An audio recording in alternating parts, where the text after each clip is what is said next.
Isso é uma live não anunciada.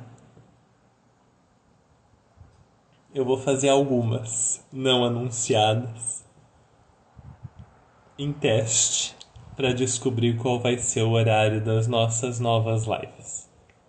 Eu tentei umas semanas atrás, uns meses atrás. Deu mais ou menos certo. Eu vou tentar de novo e dessa vez a gente vai fazer dar certo. E eu vou chamar essas lives das 10 da noite de lives indecentes, né? Porque é indecente a gente se reunir nesse horário para conversar, né, gente? Não dá nem certo, né? Fica na beiradinha de ser antiético, assim, depois das 10 horas da noite a gente resolver se reunir para conversar. Mas eu também acho que é um horário que muita gente pode, né? Pelo menos todos vocês que estão aqui podem. Então talvez seja um horário bom pra gente conversar de vez em quando, tarde da noite. Eu tentei bem cedo pela manhã. Claramente o público do Lar Montessori é mais da noite do que da manhã, né? Eu ia dizer mais da cerveja do que do chá, mas eu tô no chá, então também não dá. Assim, é mais da camomila do que do café, talvez, né? É mais amigável dizer assim. Mais da camomila do que do café, né? Eu moro no Canadá, aqui às 19 horas é perfeito pra mim. Maravilha. É ótimo pra quem tem que colocar as crianças pra dormir antes. Pois é, exato. O filho acabou de dormir, eu fiz um chazinho, apareceu pronto. Então vai ser isso, gente. Vão ser as lives com camomila. A gente vai fazer assim, tá bom? Vão ser as lives de camomila da gente. E aí a gente se reúne pra conversar à noite. Hoje eu queria comemorar uma coisa e comentar uma coisa com vocês. A comemoração eu acho que uma parte de vocês já sabe, já viu. A tendência é que quem aparece aqui quando eu não aviso sejam as pessoas que já acompanham o Lar Montessori. Então você talvez já tenha visto. Eu consegui finalmente lançar a aula gratuita do curso O Poder da Criança. Ela está disponível já, ela vai continuar disponível. Essa não vai sair do ar diferente das outras, então essa você pode mandar para quem você quiser, você pode assistir quando você precisar. Ela tem 4 tópicos importantes, é aula mesmo, ela tem quase 1 hora, é uma aula de verdade. E são 4 tópicos importantes que estão disponíveis lá para você estudar quando você quiser. Agora eu não vou tentar lembrar dos tópicos importantes de cabeça. Vocês vão me dar um segundinho aqui, porque se eu lembrar fora de ordem vai ficar feio. E a minha tendência nesse momento é lembrar fora de ordem. Então me dá só um segundinho que eu digo para vocês na ordem bem direitinho em que os temas estão abordados lá. São 4 tópicos da aula. O primeiro é como oferecer experiências positivas pode transformar a vida da sua criança para sempre. A gente fala sobre formação do cérebro da criança e tal. Depois, como esperar e observar são chaves para entender e libertar o potencial das crianças. Então, eu falo um pouquinho com vocês sobre o processo de esperar e observar, as dificuldades que a gente enfrenta quando espera e por que é tão importante a gente conseguir esperar uma criança fazer o que ela está fazendo em vez de interromper essa criança. O que nos leva ao tópico seguinte, são 4, a gente está indo para o terceiro agora. Quais são e como remover os maiores obstáculos para o desenvolvimento das crianças? Quem é meu aluno sabe quais são os obstáculos, quem já assistiu a aula também sabe, mas eu não vou contar para vocês aqui, porque eu quero que vocês assistam a aula. Então, esse é o terceiro tópico. Quais são e como remover os maiores obstáculos para o desenvolvimento das crianças. E o quarto tópico, como colocar bons limites e oferecer escolhas inteligentes para as crianças. Tudo isso, gente, está em uma aula de 51 minutos. Foi o mais curtinho que eu consegui fazer, colocando todos esses assuntos. Vocês sabem que são assuntos que merecem uma consideração cuidadosa. E quando eu terminei a aula, o meu pensamento foi: acho que é uma das melhores aulas que eu já gravei na vida. Eu pensei isso quando eu acabei. Assim, eu guardei na minha falta de modéstia, mas eu pensei isso. Acho que é uma das melhores aulas que eu já gravei na vida. E aí, para minha alegria, o primeiro comentário que eu recebi sobre essa aula de uma de vocês foi: acho que essa é uma das melhores aulas do Gabriel. Então, não sou só eu que acho que essa é uma das minhas melhores aulas. Tem mais gente que acha que essa é uma das minhas melhores aulas. Para você assistir quando você quiser, mas eu recomendo que você faça isso logo para começar a ajudar a sua criança logo, né? Já que ela está de graça lá, você não adia esse negócio. Para você assistir, você vai no link da bio do Lar Montessori. Não agora, não me abandona aqui. Eu vim aqui 10 da noite falar com você, fica aqui comigo mais uns minutinhos. Mas depois que a gente terminar aqui, você vai aqui em Lar Montessori ou vai lá no perfil do Lar Montessori. Aí tem o link da bio. Você clica lá no link da bio, vai ter lá aula gratuita do poder da criança. Você clica lá na aula gratuita e você vai. A página é essa aqui, ó. Deixa eu te mostrar. Ó, quando você... Quando você entrar, a página vai ser essa aqui, ó. Tá? E a aula é essa aqui. Tá bom? A aula tem 51 minutos. A grande parte da aula é aula mesmo. Assim, eu falo quase nada sobre mim. Tem 1 minuto sobre mim na aula. E tem mais uns poucos minutinhos sobre o curso no final da aula. Mas o grosso da aula é aula mesmo. E vai lá, tá massa, assim, é o que eu falei. Eu achei que foi uma das melhores que eu fiz e o primeiro comentário que eu recebi é que foi uma das melhores que eu fiz. Então, eu tô feliz com isso. Esse é o anúncio, essa é a comemoração e é um pouco por causa do ânimo e da alegria disso que eu estou aqui às 10 da noite, conversando com vocês. Mas tem um outro assunto que eu queria falar com vocês, um tanto por cima. Que foi uma das coisas que motivou o poder da criança, assim, o curso do lar, né? Que eu falo o curso novo, ele é novo mesmo, porque tem uma parte dele que é nova, é especialmente montada para ele, que a gente vai falar de experiências adversas de infância e como muitas crianças são traumatizadas durante a infância indiretamente, a gente nem enxerga, né, isso acontecendo,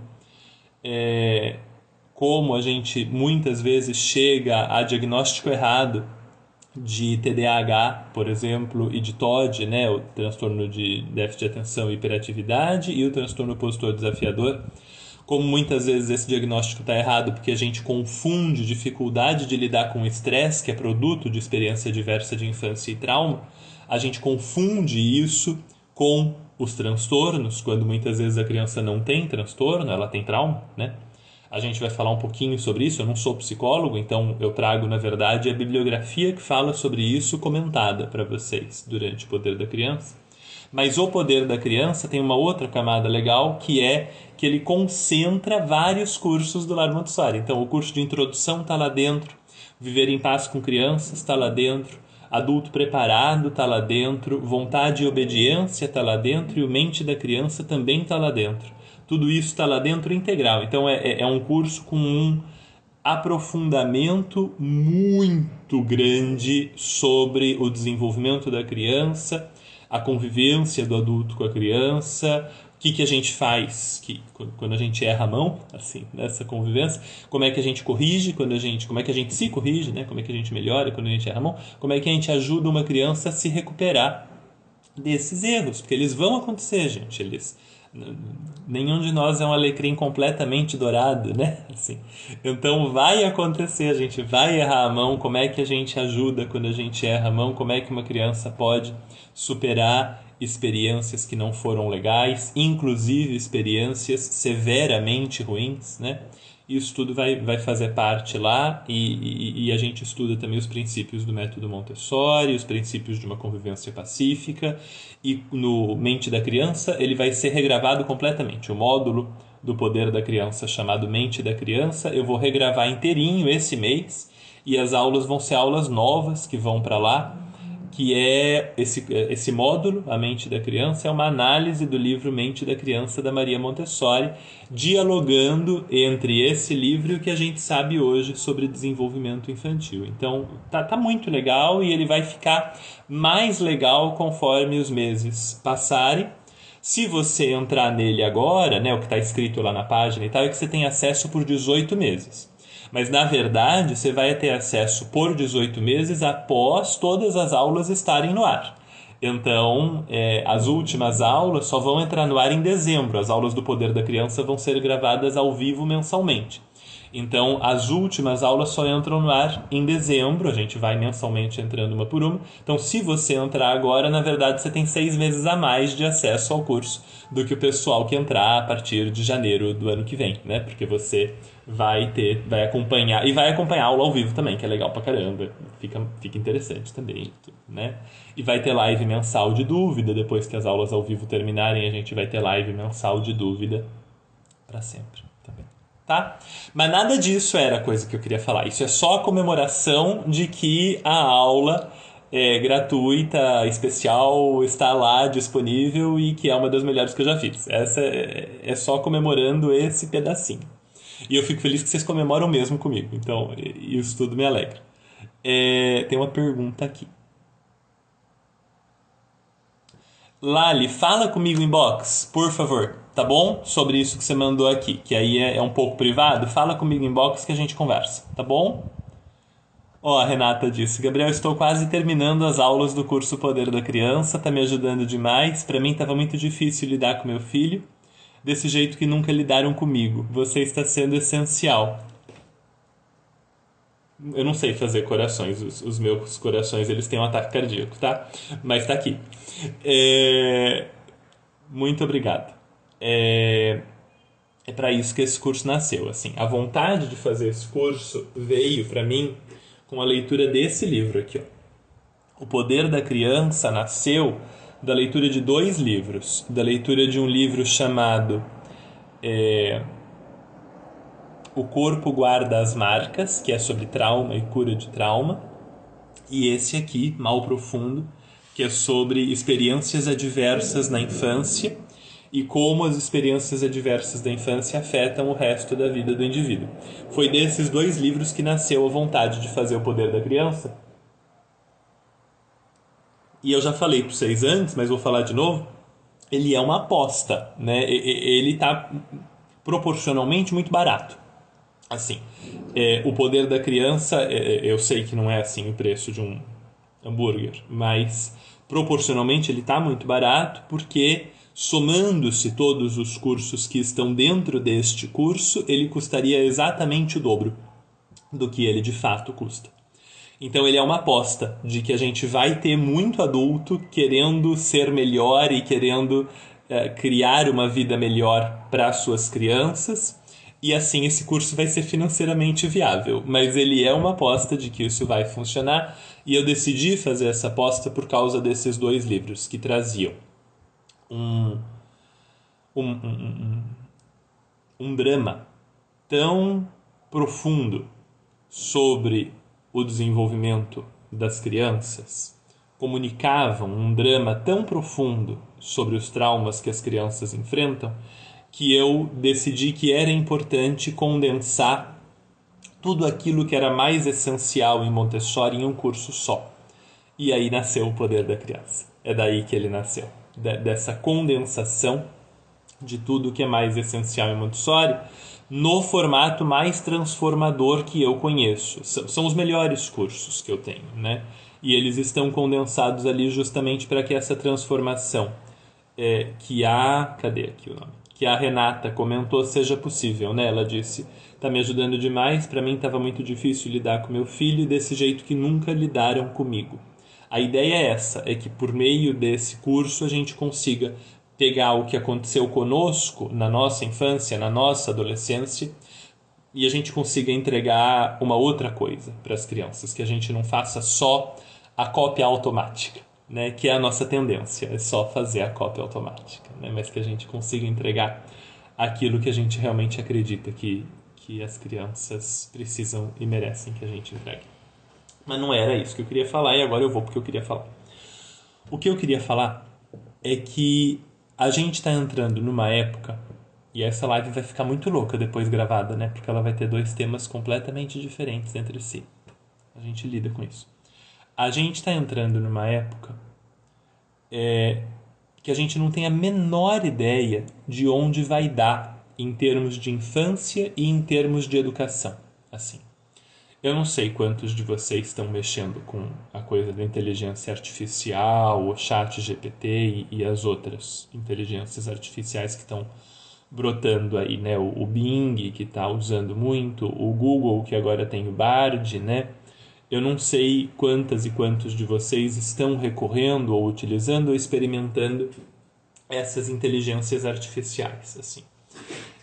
Mas nós vamos chegar num ponto muito rapidamente, assim, são 5 anos, talvez menos de 5 anos, em que conhecimento novo vai estar sendo gerado pela inteligência artificial. Coisas que humanos nunca pensaram vão estar sendo pensadas por inteligências artificiais, né? E não adianta a gente se apoiar num muro de lamentações e decidir que a gente vai fazer uma casa no muro das lamentações, porque o mundo vai continuar girando, né? E a gente tem usos positivos para essas coisas e a gente vai falar sobre isso num outro dia. Eu tenho uma lista de 10 aulas para conversar com vocês sobre isso futuramente, sobre essa presença e importância dessas inteligências e como é que a gente mobiliza isso positivamente dentro do que é possível para a educação das crianças, tanto em casa quanto na escola, e para a nossa própria educação. Ontem eu fiz um experimento muito legal, um pouco desesperador, mas muito legal. Eu fiz o upload da obra completa da Maria Montessori para uma inteligência artificial. E eu pedi para ela me responder perguntas sobre crianças se baseando na obra completa da Maria Montessori. Não fica melhor do que os meus professores e, modéstia à parte, não fica melhor do que eu.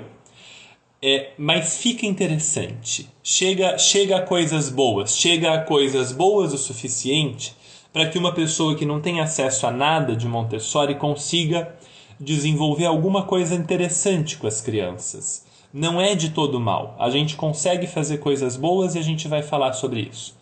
O ponto que me motivou a ligar a câmera hoje para conversar com vocês é que humanos vão continuar sendo humanos.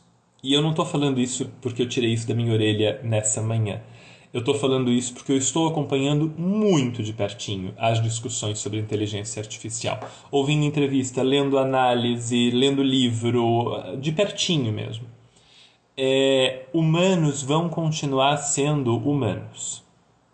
E a única aposta que a gente pode fazer num futuro que seja bom para os humanos, em um mundo em que existe uma inteligência sobre-humana e artificial, é a aposta naquilo que é mais essencial do ser humano.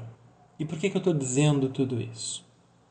Porque várias trends da educação, várias modas da educação, várias ondas da educação vão mudando com os anos. Então, numa época a gente acha que é muito importante disciplinar bem a criança. Numa outra época a gente acha que é muito importante ensinar alfabetização para a criança antes dela aprender a falar. Ela é um bebezinho, mas ela já lê. Numa outra época a gente acha que é muito importante levar essa criança para a natureza. Eu não estou dizendo que não seja, é sim. Mas eu estou dizendo que essas coisas flutuam, né? Tem um período que a gente defende uma coisa, tem outro período que a gente defende outra. E a característica que faz a Montessori especial, que faz o método Montessori especial, é que ele não embarca nisso. O método Montessori aposta integralmente naquilo que é mais essencial do ser humano. A Andrea, ela vai andar sozinha. A Andrea falou assim, a inteligência artificial não anda sozinha. Precisa dos humanos para manusear. Precisa por enquanto, daqui a pouco não vai precisar. Daqui a pouco uma inteligência artificial vai manusear outra inteligência artificial. Mesmo assim, nós continuaremos sendo humanos. E um mundo interessante para os humanos exige que a gente aposte naquilo que é mais essencialmente humano. Eu vou fazer um negócio aqui com vocês que é desconfortável e eu preciso que vocês me digam assim, Gabriel, a gente topa, tá? para que eu faça coisa desconfortável. Porque ela vai ser desconfortável, são 10 da noite, é segunda. Então, para eu fazer a coisa desconfortável, vocês precisam me dizer, a gente topa. Pode escrever assim, eu topo, e aí eu entro na coisa desconfortável. Enquanto isso, eu vou tomar um gole d'água e eu vou esperar você confirmar de verdade que você topa o passeio desconfortável que a gente tem para fazer agora. Tá bom?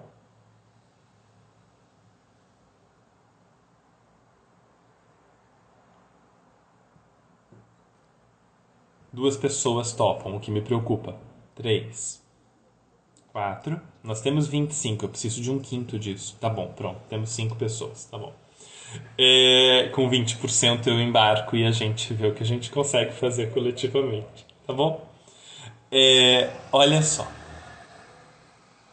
Vai chegar, potencialmente, o momento em que uma grande parte de nós, humanos, vai ficar inútil. Esse momento vai chegar, né? E a gente gosta de pensar que não vai acontecer com a gente, mas vai. Vai chegar um momento em que uma grande parte dos seres humanos vai ficar inútil. As inteligências artificiais vão dar inútil do ponto de vista de exploração de mão de obra, né? A tua mão de obra não vai mais precisar ser explorada porque vai ter uma inteligência artificial que vai fazer a coisa mais barato do que você, né? Então, o que está acontecendo com caixa de supermercado, por exemplo, é que você olha para o supermercado e tinha 8 caixas, agora tem 2 e tem os caixas para você passar você mesmo as suas compras, né? Então você tem uma automação acontecendo. Mas a gente vai ter isso para muita coisa. A gente vai ter isso para trabalho criativo, entendeu? O Photoshop já está funcionando sozinho para um monte de coisa. Você não precisa mais da pessoa. Você precisa ainda para muita coisa, mas para muita coisa você não precisa. De uma pessoa com uma criatividade enorme, um senso estético refinado, fazendo um reparo que só aquela pessoa consegue fazer numa foto, paranã, paranã, paranã. Para algumas coisas você precisa ainda dessa gente muito capacitada. Mas para muitas outras coisas você não precisa mais, né? O Photoshop faz sozinho. Eu sou formado em publicidade em nível técnico e eu aprendi a usar Photoshop em 2006 a 2009. Então, uma versão antiga do Photoshop. Tudo que eu passei 3 anos aprendendo a fazer, hoje o Photoshop faz sozinho. Tudo. Eu passei 3 anos aprendendo a fazer um monte de coisa difícil, delicada, complexa, cara, no Photoshop, que era ganha-pão, a gente ganhava um dinheirinho com isso durante o ensino médio e tudo. Nada daquilo precisa de uma pessoa a mais. Tudo que eu aprendi no ensino médio o Photoshop faz. Sozinho, sem um humano capacitado. Você pede e ele faz. E quando eu falo pede, você escreve numa caixinha de texto assim: remova a mancha roxa na bochecha e ele vai lá e remove, né? Então não precisa mais da pessoa extremamente capacitada para um monte de coisa. Eu não estou dizendo que todos os humanos vão ficar inúteis do ponto de vista da exploração da mão de obra, mas uma grande parte dos seres humanos vai. Isso inclui os filhos de vocês e o meu, e isso inclui todos os nossos alunos também. Uma grande parte dos nossos filhos e alunos e a gente vai ficar inútil gradativamente. E aí a gente vai precisar ter um monte de política pública para enfrentar isso e tal. Mas a gente vai precisar de uma outra coisa que a Montessori propõe e que o Yuval Harari, que é autor do Sapiens, também propõe, que é a capacidade de adaptação. A aula gratuita que eu mencionei para vocês no começo dessa aula começa comigo dizendo que uma criança forma 1 milhão de novas conexões cerebrais a cada segundo. É o máximo, né? Uma criança forma 1 milhão de novas conexões cerebrais a cada segundo, né? Então, em 10 segundos são 10 milhões. Em 1 minuto, eu não vou fazer essa conta inteira, mas em 1 minuto são 60 milhões. Em 1 hora são 1 bilhão e qualquer coisa, né? Então, 1 bilhão não, são 3 bilhões. Alguém faz a conta e bota aí pra gente depois. Essa criança, por que ela forma tanta conexão? Ela forma essa abundância de conexões cerebrais porque ela está testando caminhos. E ela testa essa quantidade de caminhos porque ela está se adaptando ao mundo. Ela está tentando entender como é que o mundo funciona. Então, ela testa um caminho, aquele não funciona, ela muda. Ela testa outro caminho, aquele funciona, ela mantém. Ela testa outra conexão, aquela não produz bons resultados no mundo, ela corta. Aí ela testa outra conexão, aquela produz resultados interessantes, ela mantém. E isso é um processo de adaptação que a criança passa nos primeiros anos da vida dela. Pois bem, a gente se acomoda depois de um tempo. Isso é biológico, é natural. Depois de um tempo a gente para de se adaptar. Mas a gente vai precisar treinar para continuar se adaptando. E isso é uma função da criatividade. A gente se adapta na medida em que a gente consegue imaginar cenários diferentes, em que a gente consegue pensar em novas soluções, em que a gente consegue vislumbrar lugares no mundo que não estão sendo adequadamente ocupados ou problemas que ainda não foram resolvidos. Isso é criatividade. E a adaptação é uma consequência da criatividade. Saiu um artigo na revista Nature. A revista Nature é a primeira ou a segunda maior revista científica do mundo. Dependendo do ranking, ela fica em primeiro ou ela fica em segundo. Mas ela é ali uma das primeiras, uma das maiores revistas científicas do mundo. Saiu um artigo na revista Nature e depois um outro, então são dois, uns 3 para 4 anos atrás, sobre Montessori, falando que Montessori é um método que ajuda especialmente no desenvolvimento da criatividade das crianças.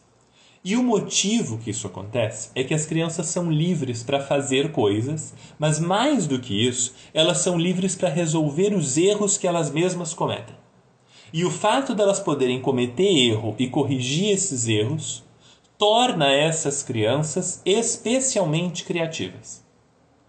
A Montessori sabia disso e num livro dela chamado Da Infância à Adolescência, ela propôs que o grande diferencial do adolescente que se desenvolvesse de acordo com a proposta dela, da Montessori, era a capacidade de adaptação. Então a Montessori está falando, no final da década de 40, de quão importante é a adaptação no mundo moderno. Aí o Yuval Harari vai dizer isso de novo, sobre quão importante é a adaptação no mundo moderno, num livro dele chamado 21 lições para o século XXI. Ele fala sobre isso.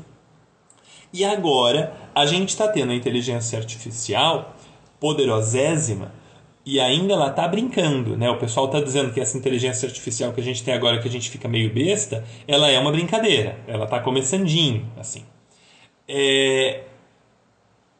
Essa inteligência está nos forçando a perceber que a gente vai ter mesmo que se adaptar. A gente não vai ter a opção de dizer, não, eu não. Eu já encontrei aqui o que eu quero fazer. Eu tô legal. Se adapta a você, eu tô bem. Né? Nós não temos essa opção. E porque nós não temos, nossos filhos não terão, nossos alunos não terão. Por causa disso, é cada vez mais importante dar liberdade para que as crianças façam coisas e pensem em coisas para fazer, permitir que elas cometam erros e permitir que elas mesmas descubram que cometeram erros e consigam corrigir os erros que elas mesmas cometeram. Eu estou falando de coisas, gente, tipo colocar a meia. A criança colocou a meia e ela colocou ao contrário e o calcanhar ficou na parte da frente do pé, sabe? Você tem... Como é que eu faço esse pé? Você tem o pé aqui, eu não sei fazer um pé. Aqui, pronto. Você tem o pé aqui. E aí você coloca a meia e o calcanhar fica na parte da frente, sabe? Quando, em vez do calcanhar ficar aqui atrás, onde ele devia ficar, o calcanhar da meia fica aqui na frente, assim, né? E fica aquela coisa torta no pé da criança. E a gente tem uma tendência de corrigir esse negócio. E o que eu estou dizendo para vocês é, corrige não. Deixa a criança errar. Deixa ela botar a meia ao contrário, para ela poder perceber que botou a meia ao contrário, para ela poder solucionar esse problema. As crianças precisam, sempre precisaram, mas precisam mais ainda hoje. Porque houve uma época em que elas podiam só repetir o que outras pessoas faziam e estava bom. Agora não dá mais. Elas não podem mais só repetir as coisas. Elas precisam fazer coisas novas, né? Elas precisam criar. criar solução, criar alternativa, criar novos caminhos. E porque o cérebro da criança pequena é o cérebro que se adapta naturalmente, a habilidade e a tendência a se corrigir e a encontrar novos caminhos, essas coisas precisam ser semeadas nesse cérebro pequenininho. Não adianta, quer dizer, não é que não adianta, mas assim, dá muito mais trabalho depois da criança ter crescido, depois dela ser adolescente, depois do adulto aprender a se adaptar, aprender a desenvolver esse pensamento assim de opa, problema, resolve, alternativa, novo caminho. Para o adulto dá muito trabalho fazer, mas dá muito trabalho. Tem gente que ganha fortuna só ensinando, fortuna, bilhões, assim, só ensinando isso, né? Porque é difícil e porque é importante e porque daqui a pouco não vai haver alternativa. Daqui a pouco não vai haver alternativa, a não ser a criatividade e a adaptação.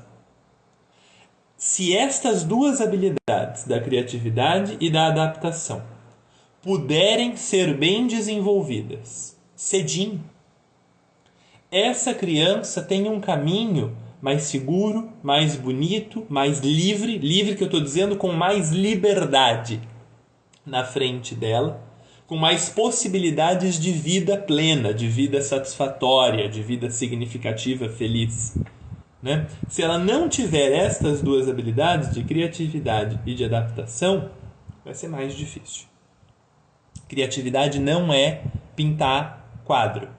Criatividade não é fazer potinho de argila. Isso também pode ser. A arte é uma forma de criatividade. A engenharia é uma outra forma de criatividade. Dar uma boa aula é uma outra forma de criatividade. Solucionar um problema de trânsito, de logística, é uma outra forma de criatividade. Ser um psicólogo que consegue encontrar um caminho interessante para aquele paciente/cliente, conseguir enxergar o problema dele de um novo ponto de vista, é uma outra forma de criatividade. A criatividade não é uma habilidade artística. A criatividade é uma habilidade humana, emocional, cognitiva, social, humana. E ela pode ser desenvolvida em todo mundo. Quando a criança descobre a forma correta de colocar a meia, isso é criatividade. Ela está criando um caminho. A gente mostra para ela, mas o fato da gente mostrar não resolve, porque ela precisa experimentar. E pela experimentação é que ela vai encontrar os caminhos dela. A criança descobrir um jeito novo de lavar as mãos que faz mais espuma, então ela faz assim, por exemplo, com o sabão na mão, na pia, para criar mais espuma, é criatividade. Né? A criança, tudo isso, todas essas coisas. A criança descobriu uma brincadeira nova com o bichinho de estimação, com o cachorrinho, uma coisa que o cachorrinho gosta, e ela descobriu isso, é criatividade, é investigação, é inovação. Né? E eu não estou falando dessas coisas do ponto de vista estritamente econômico. Eu estou falando do ponto de vista de sentido para a vida. Porque conforme as inteligências artificiais conseguirem fazer mais e mais coisas, a gente entra em crise, porque a gente fala, para que eu sou necessário se a inteligência faz isso tão bem? E em algumas coisas a gente vai dizer, para que eu sou necessário se a inteligência faz isso melhor do que eu? Né? Ontem eu contei agorinha para vocês, mas teve gente que entrou depois, eu botei vários livros da Montessori dentro de uma inteligência artificial, ontem à noite. E aí eu pedi para ela achar para mim no livro onde é que a Montessori falava sobre tal tema. E ela achou assim, né? E essa é uma habilidade que eu tenho e pela qual eu sou valorizado. Eu estou me abrindo com vocês, assim, mais do que devia, né? Mas é uma habilidade que eu tenho e pela qual eu sou valorizado. O Gabriel sabe exatamente onde na obra da Montessori encontrar cada assunto. Eu sei. Eu memorizei muito disso. Índices inteiros, páginas inteiras da obra da Montessori. Isso hoje já não vale mais nada, né? Como sentido de vida. Eu não olho mais para mim e falo, pô, que legal, desculpa o palavrão, puxa, que legal que eu sou a pessoa que consegue lembrar todas as coisas da Montessori. Isso não é mais importante, porque a inteligência artificial faz isso melhor do que eu. Eu ainda estabeleço relações em Montessori melhor do que ela. Mas daqui a pouco não mais. Daqui a pouco talvez a forma que eu olho para uma criança, que eu olho para um aluno, seja a diferença significativa entre as minhas habilidades e as da inteligência artificial, porque em termos de solução, ela talvez fique melhor. Eu não sei, eu estou muito curioso. Eu estou muito curioso. É aterrador? Um pouco, mas também é interessante. E eu fico muito curioso. Mas o ponto, gente, é que você não olha para isso e não entra em crise. Não existe. Quem olhar para isso com atenção vai entrar em crise. E se você decidir não olhar com atenção, o que vai acontecer é que você vai entrar em crise quando já for tarde demais. Então faz favor e vai lá resolver isso, tá? As crianças vão precisar se adaptar. Estou com mais medo do que curiosa. Então mexe nisso. Mexe nisso. Isto não vai te ajudar. Vai lá, tenta encontrar o que é legal, o que é interessante, porque o fato da gente ter medo não vai impedir as coisas de acontecerem.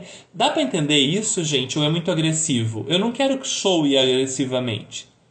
Eu tô tentando só dar uma chacoalhada na gente, assim. O fato da gente ter medo não impede a coisa de acontecer. A coisa vai acontecer. A gente com medo ou sem medo. Se a gente conseguir substituir o medo pela curiosidade, pode ser que a gente aprenda coisas interessantes no processo. E pode ser que isso amplie a nossa esfera de ação. O medo não nos empurra para a ação. Faz sentido? Se eu sinto medo, eu fico aqui assim, né? Não é? Se eu tô com medo, eu quero me proteger, né? Eu não ajo, eu me escondo. Não é verdade? Faz sentido? Eu me escondo, né? A curiosidade me leva adiante. O movimento é diferente. O movimento do medo é esse, o movimento da curiosidade é esse aqui, né? Ou este aqui, né? E o movimento do medo não conduz à ação, portanto também não conduz a aprendizado, não conduz à criatividade, não conduz à adaptação. E quando eu digo adaptação, isso é importantésimo. Quando eu digo adaptação, eu não quero dizer submissão. Parece, né? Quando eu falo, o Gabriel está dizendo que a gente tem que se adaptar aos novos tempos. Ele está propondo que a gente tem que se submeter aos novos tempos? De maneira nenhuma. Não. Não. A gente não tem que se submeter a nada, mas a gente precisa entender tudo. Entender como as coisas funcionam, para que a gente possa funcionar, para que a gente possa transformar o modo como as coisas funcionam. Entendeu? Toda essa volta, né? E talvez isso nos dê mais tempo para ficar na natureza, Verônica. Talvez nos dê mais tempo para a natureza. Né? Tem umas coisas assim, umas tarefas maçantes e repetitivas que eu teria que ter passado metade da tarde de hoje fazendo. Eu preparei a tal da inteligência artificial lá para fazer essas tarefas para mim e eu dei para ela. Né? E aí eu passei a tarde de hoje disponibilizando a aula gratuita para vocês, porque não bastava fazer a aula. Eu atravessei uma noite em claro editando essa aula, foram 9 horas de edição para a aula ficar pronta. E aí depois eu precisava montar toda a página ao redor da aula, então foram no total umas 40 horas de trabalho para essa aula ficar disponível para vocês. E eu ia precisar gastar umas 8 dessas 40 fazendo um negócio que eu não precisava fazer, que era um negócio meio bobo, mas que eu ia ter que fazer porque precisava movimentar os meus braços, os meus dedos. Eu terceirizei isso para a inteligência artificial, ela fez para mim. Aí eu corrigi, não ficou bom o que ela fez. Aí eu olhei e falei, não ficou legal, mexe nisso, muda isso, parará. Voltei para minha aula. E aí ela foi corrigindo. E aí depois eu olhei e falei, tá quase bom, mas você precisa conseguir seguir aquele roteirinho ali. Aí ela foi, seguiu e eu voltei para minha aula. E aí ficou pronto, né? Eu não tô dizendo que é bom, eu não tô dizendo que é ruim. Eu tô dizendo que é assustador. Eu tô dizendo que é novo. E eu tô dizendo que a gente vai ter que se adaptar. E não sou eu que tô dizendo exatamente, né?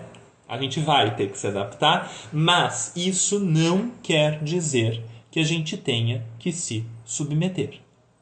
A gente precisa alimentar na gente, mas mais ainda nos nossos filhos e nos nossos alunos, a capacidade de pensar, de resolver problema, de criar.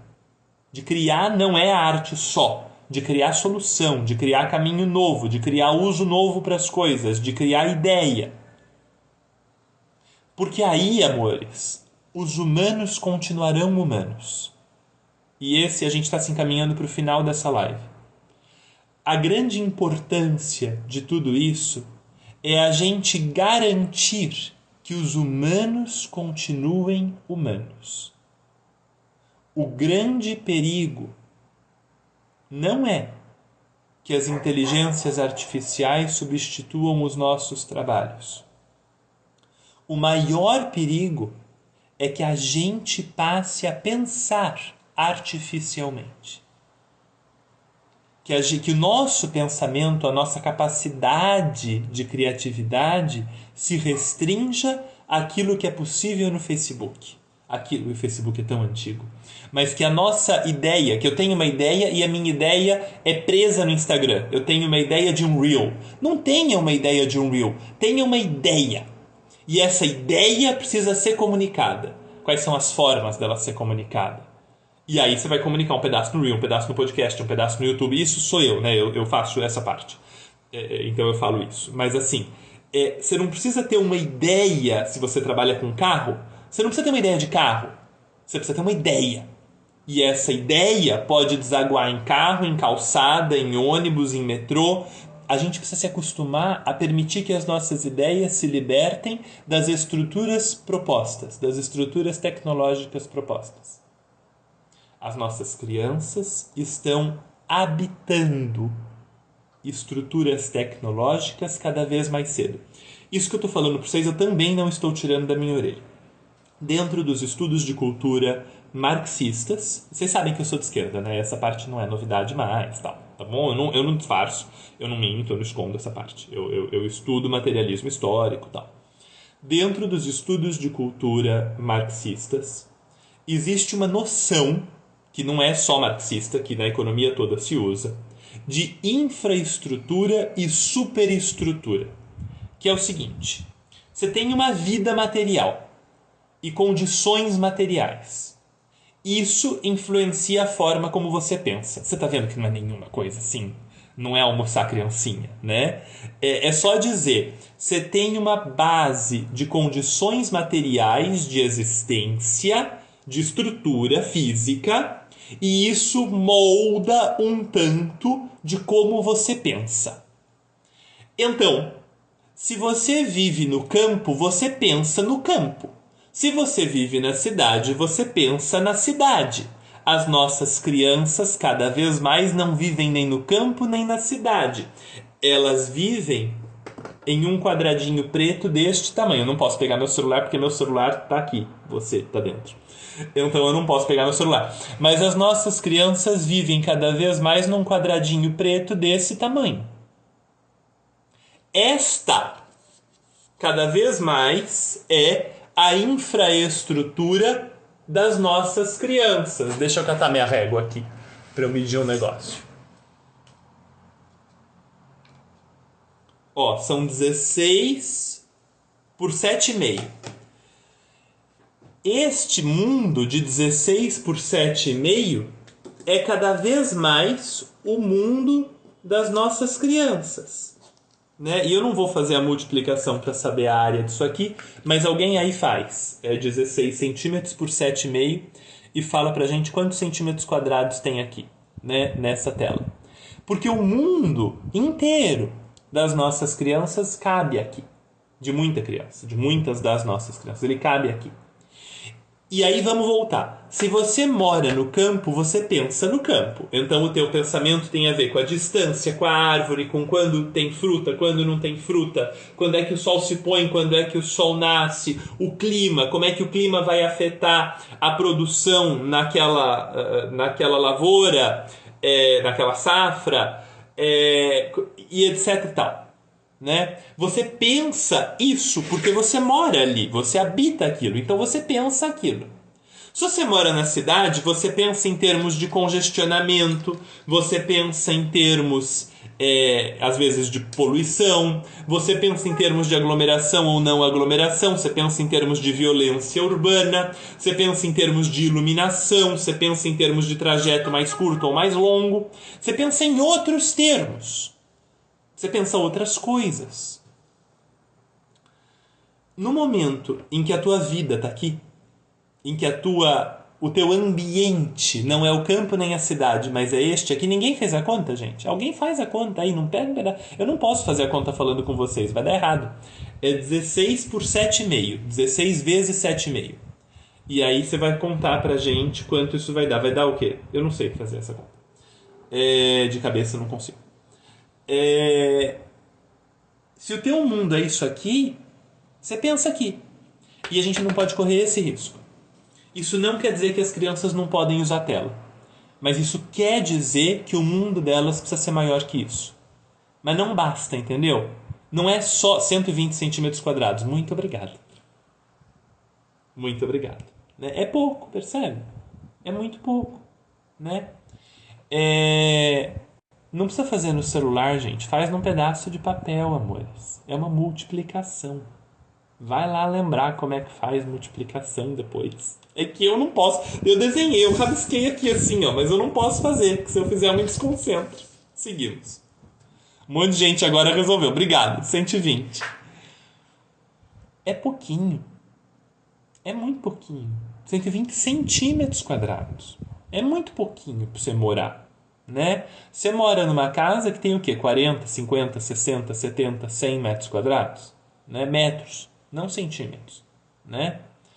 Então, e seu mundo é maior ainda, né? O seu mundo inclui a tua cidade, ou o campo, ou o lugar onde você vive. Tá? O mundo não pode ter 120 centímetros quadrados, mas muitas vezes tem. Né? Mas não basta não usar a tela. Não basta não... Ó, o Daniel fez a gentileza ali, é 0,1 metro quadrado. É disso que estamos falando. Obrigado.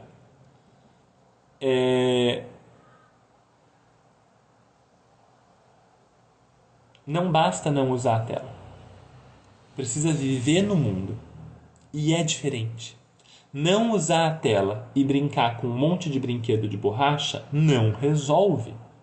Não usar a tela e brincar com um monte de brinquedo de plástico não resolve. E eu não estou dizendo que você tem que morar no meio da Mata Atlântica ou da Patagônia. Não é a minha aposta. Mas precisa lavar a mão no banheiro. Precisa vestir a meia. Precisa regar o vasinho de manjericão na varanda. Precisa lavar a louça. Precisa aprender a fazer um biscoito. Precisa saber quando é que atravessa a rua e olhar para os dois lados. Precisa decorar o caminho para a escola, em que esquina que a gente vira, o que tem naquela esquina. Precisa saber em que lugar do mercado que fica o tomate.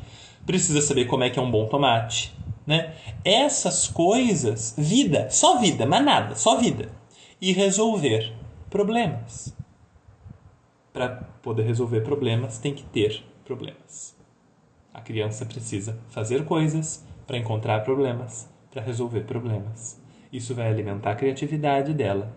Ela vai se tornar mais capaz de se adaptar ao mundo. E aí, amores, nós somos humanos. O mundo que jogue o que ele precisar. Se nós tivermos humanos que sejam humanos, humanos que não tenham sido transformados em mecanismos, que não tenham sido transformados em máquina, humanos que pensem como humanos e não humanos que pensem artificialmente, aí a gente é capaz de qualquer coisa. A gente é capaz de se adaptar a qualquer situação. A nossa inteligência coletiva é capaz de... Gente, nós fomos para a Lua com uma tecnologia menor do que metade do teu celular. Teu celular, esse aí que está na tua mão, com muito menos tecnologia do que isso, nós fomos para a Lua. Coletivamente, a gente consegue qualquer coisa. Qualquer coisa. Só que a gente precisa ser capaz de criar. E para isso, a gente precisa fazer coisas, errar e corrigir os nossos erros. e poder fazer outras coisas. Tá bom? Isso é pra gente começar a semana. Não começa mal, começa bem. Começa lembrando que você é gente e que você, portanto, tem um potencial infinito. Essa é a minha aposta no poder da criança. Essa é a minha aposta. Essa é a aposta da Montessori, que eu continuo reforçando. A criança tem um potencial infinito. E a gente reduz esse potencial de inúmeras maneiras. Nós podemos fazer o contrário. Nós podemos libertar esse potencial. Nós não precisamos aumentar esse potencial. Ele já é infinito. Mas nós podemos parar de aprisionar e passar a libertar este potencial, este poder da criança. A gente consegue fazer isso. Porque a gente é gente e as nossas crianças também são. Então a gente consegue. O potencial é infinito. A gente consegue. Tá bom? Então tá bom. Dorme como agora? Eu não sei, né? Eu decidi fazer live 10 da noite por um motivo, assim. Então, né, assim, aí você lida, né, assim. Tudo bem, assim. A gente compartilha aí os problemas coletivamente, né? Camomila, né? A live da camomila, tal. Acabou a live e agora você faz um chazinho. 2 sachês de camomila numa xícara só. Funciona muito bem, tá? Não é uma dica médica. É bom ressaltar. Não tem informação, tá? 2 sachês de camomila numa xícara só é um negócio maravilhoso. Boa noite. Muito bom descanso. Eu não sei em que momento que eu volto ao longo dessa semana, mas eu volto. A gente vai ter live cada vez mais frequente aqui no lar. A gente vai ter cada vez mais live. Eu quero muito voltar a fazer live, texto para o blog, todas essas coisas. Então nós vamos ter. Não sei em que horário, etc. A gente vai vendo, tá bom? Boa noite. Ótimo descanso para vocês. Essa live fica gravada, vai para o YouTube, vira podcast. Todas as coisas. Tá bom?